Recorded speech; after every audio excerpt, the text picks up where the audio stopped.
কি হয়েছে? কি হয়েছে মধু? বলুন কি করেছে আমার মধু? বামন হয়ে চাঁদ ধরতে গিয়েছিল তোমার ভাই। আমারই বাড়িতে মদ খেয়ে আমারই মেয়েকে ভালোবাসতে চেয়েছিল। তোমার ভাইকে ভালো করে বুঝিয়ে দিও, নিচের তলার মানুষকে উপরের দিকে তাকাতে নেই। আজকে ওকে আমি ছেড়ে দিয়ে গেলাম।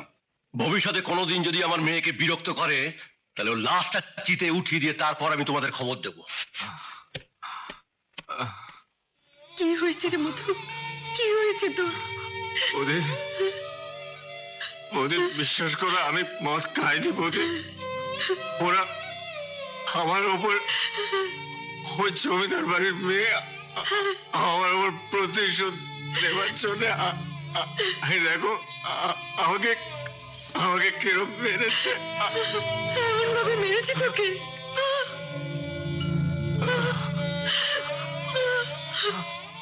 ওরা ওরা ওরা বিশ্বাস করো, আমি আমি মদ খাইনি। আমি জমিদার বাড়ির মেয়েকে ভালোবাসতে চাইনি।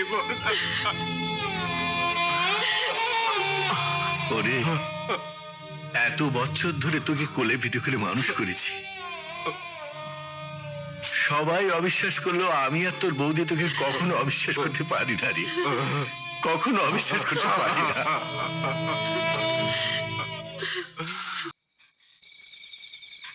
মেম সাহেব, মেম সাহেব,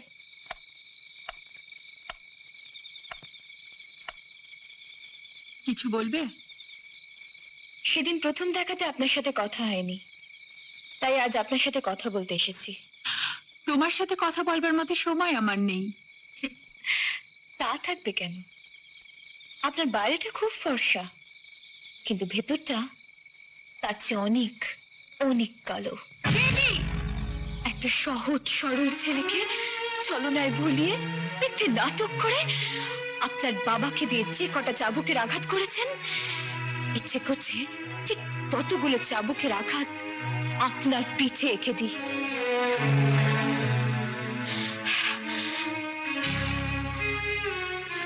মধুর শরীর থেকে হয়তো একদিন আপনার বাবার দেওয়া চাবুকের আঘাতের দাগগুলো মুছে যাবে, কিন্তু তার বদলে যে ঘৃণার জন্ম হয়েছে মধুর মনে, তা কোনোদিন মুছবে না।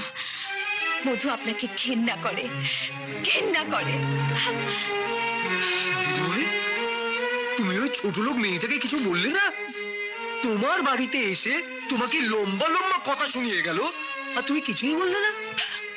আমার সামনে থেকে চলে যাও, চলে যা বলছি।